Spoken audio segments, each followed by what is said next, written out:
are heading down further down the coast.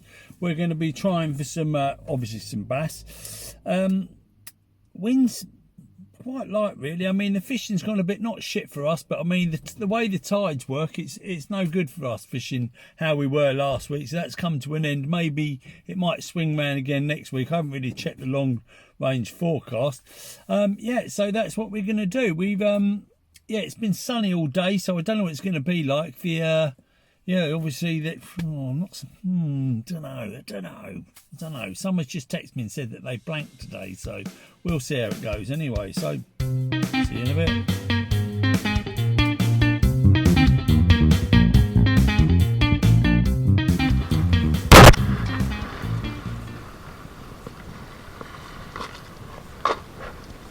Ain't no doubt about it.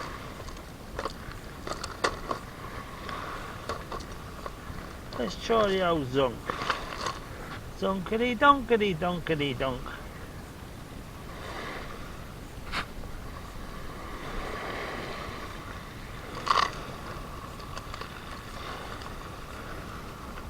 Oh, goodness gracious me.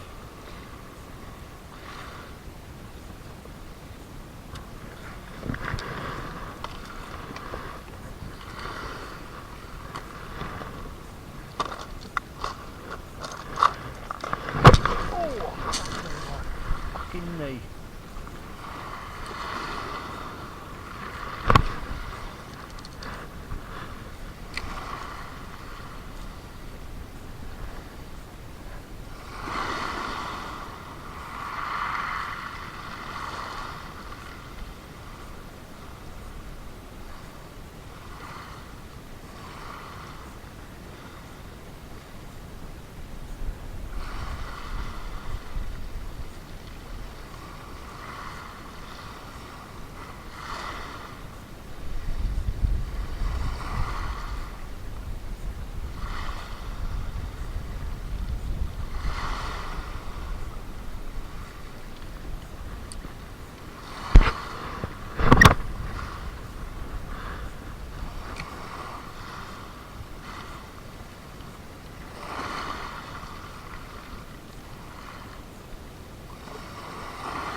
So basically, that's what happened. We went down south and you know, and got there and started to fish and everything. And I mean, unless you want to see 3 hours of absolute boring fishing, because we never caught nothing.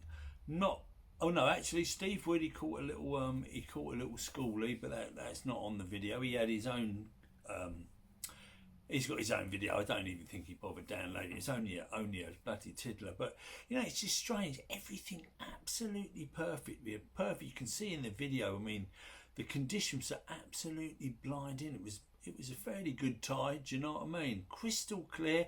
you couldn't really ask for better. I mean, like we carried on and fished right through into darkness as well. But the thing is, what I really do feel is I feel that we got there right at the wrong time. This is where work becomes a bit of a pain in the arse. If you can retire, then your bass fishing is going to skyrocket, I'm telling you, because you'll be able to go exactly at the right time. We should have started fishing when we actually finished into darkness, fishing that ebb out. Just got a feeling it was going to kick off. Now there was plenty of birds and that diving around, but they was quite a way off the coast. You know, it had been a blazing hot day, so all these things. I mean, I'm always a bit sceptical when it's fishing into the early evening when it's been really hot like that. Do you know what I mean? Unless you're going to go right into darkness, that's when I think it would have come into its own. Anyway, so that's just that's the way it goes. You know, good times, bad times. But the next little bit that we're going to discuss, no footage in the night fishing, I'm afraid, because it's just not very practical to set up a camera. Do you know what I mean? It's bloody hard, and when you got it on here, which is, you can't see nothing anyway because we always have our lights on. So there we go.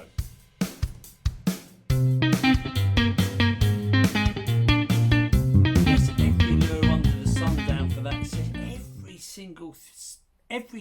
Everything, sinking lures, you know, top water lures, soft plastics, everything. Not a thing. Anyway, getting on to the next little bit of excitement. Actually, it's a shame we couldn't film it. I mean, I'd love to have it. I wish I could have it all set up, but unfortunately, because of lighting, it's not really that possible.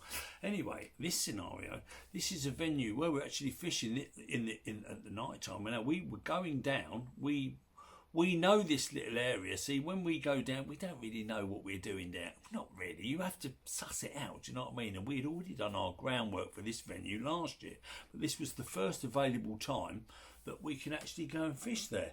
Then, so it was about, I suppose we arranged to meet about 11 o'clock late. I mean, but we knew we're not going to be there for blooming hours on end. I mean, I probably got home about 1:30 that night, so it's not too bad.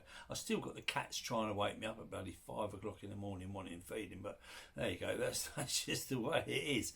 Anyway, so we turned up at our venue with our gear, drop net.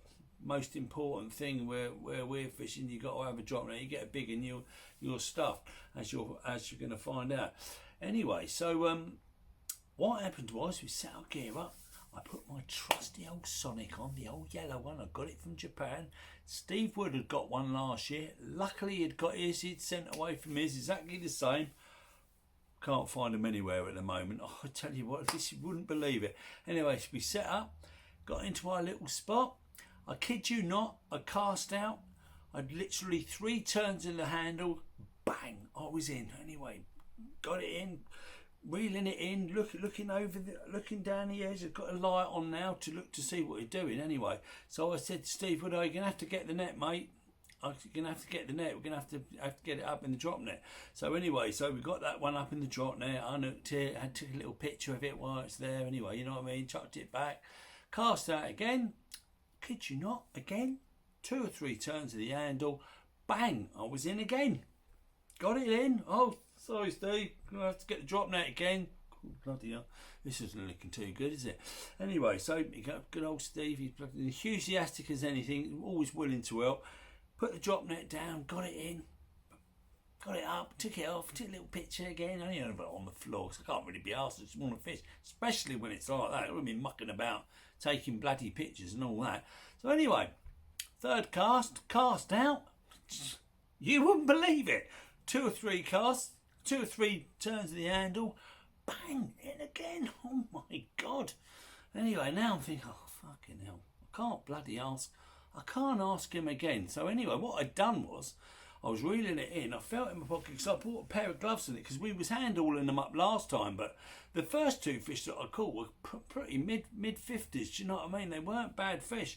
So anyway, I managed to get my glove on and was reeling it in. I was holding it there. I said, "Oh, don't worry, just carry on fishing. I'll get it anyway." Got hold of the line, still on. Started hand pulling it off. Bloody leader snapped, didn't it? Can you bloody believe it? Bye fish. Bye lure. Well, it's like it was like the biggest sinking feeling. It was like losing a leg. I mean, Steve Wood was dancing around with joy, hooray! And anyway, by then, because he hadn't had anything but this time, he had moved from my left to my right. So anyway, I got a stronger bit of leader off of him, thinking that was the reason why it snapped. It wasn't the reason why it snapped. I'll tell you why. It was because I pulled a blood knot and it had gone a little bit kinks. You should really check that, because under a lot of tension it snapped. I thought the actual thing, but it was actually the knot that had snapped.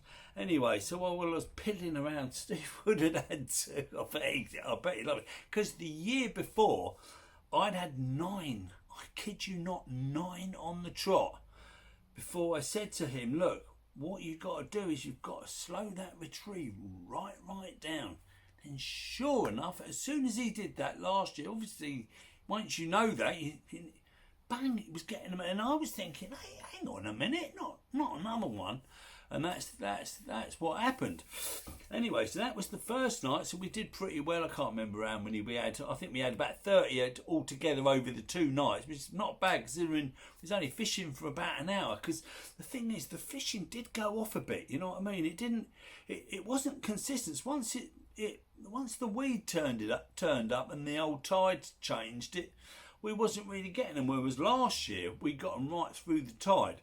Now the second night we turned up, it was exactly the same. You know, we didn't start off the same phone. No, actually, it was different. I looked over the edge, and the water just didn't look as clear as what it was. Anyway, I didn't have the Sonic either. I'd put on the Sexy Mackerel one, the Sexy Mackerel version of that lure. I mean, last year I tried, when we was catching loads, I was putting on all different lures to see what was working, and pretty much most of them did, but still not as good as that little yellow Sonic with the little green head. Oh my god, there are other lures like it that you can get. I've ordered one, it's 11 or it's 20 gram I think, but how it reacts, because there's something about them. It must be the way that, you know, because we're fishing high off the water, because I've never caught nothing on them on other venues where it's been low water or you're in the water, because I find they do dive quite deep, and you don't want to lose. Oh, blood, it's a bit late now, anyway. I've lost the bloody thing anyway.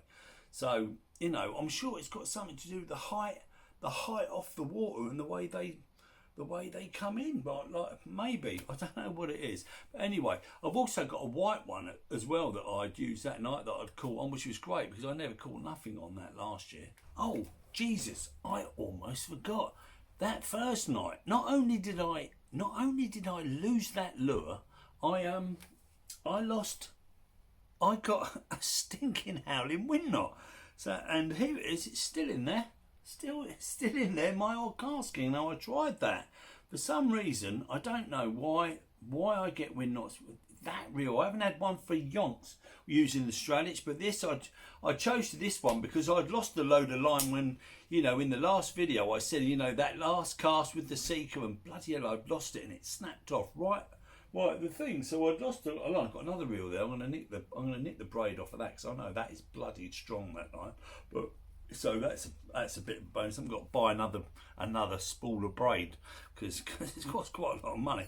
Anyway, so I'd had another disaster. That was another disaster, and not only did I get the wind knot and I was stuffed, but luckily I'd bought the Stradic. I still bought the Stradic. It was in the car as a spare, and as you can see, it actually snapped. And like I said in one of the other videos from last year or the year before, it seemed like yonks ago now. What happens is it seems to go over the top. For some reason, the line obviously hooks over the top, and that's what happens. And then it all comes bloody peeling off. Do you know what I mean? But into darkness, you don't always notice it. Do you know what I mean? Sometimes I pull, but I'm so busy trying to get it out there, I just forget. Do you know what I'm saying? So that was another disaster. That's hampered our fishing.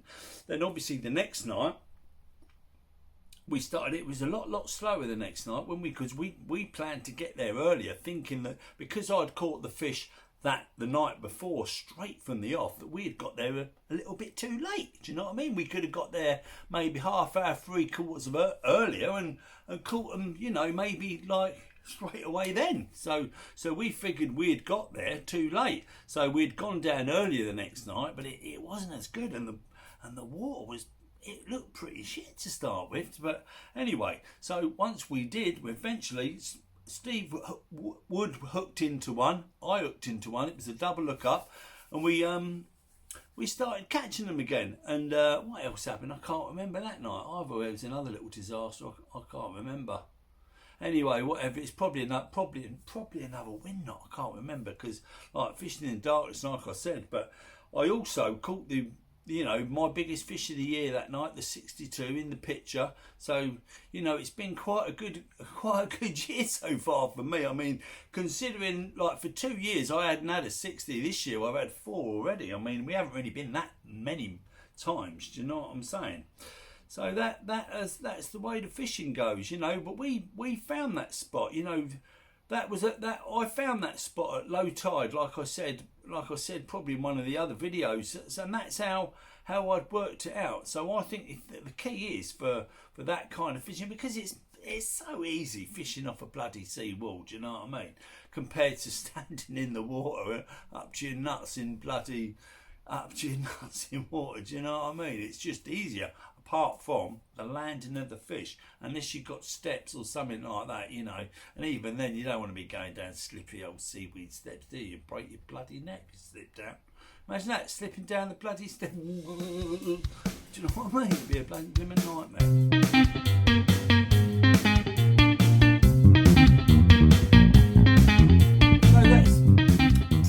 The end of the video. This is like the little newsletter, because I obviously, like I say, I do the newsletter that I send out to my subscribers anyway. So if you want to check out that version of it, you can visit the website, do you know what I mean? And if you want, I mean, I'll put a link below if you feel like you want to do it. You don't have to subscribe. You can even, I'll even put it in the newsletter section on the website, do you know what I mean? You ain't got to wait for an email. You can subscribe if you want. If you do though, I'd rather you just, make sure you open the emails, because if you don't, I'll just cross you off, and no one wants to be crossed off, do they? You just got to read them. It's as simple as that. Anyway, thanks for watching. Look forward to doing the next one. Actually, look forward to getting out and doing some more fishing. Just get them little tides right, and all things marry into place, then it all comes good.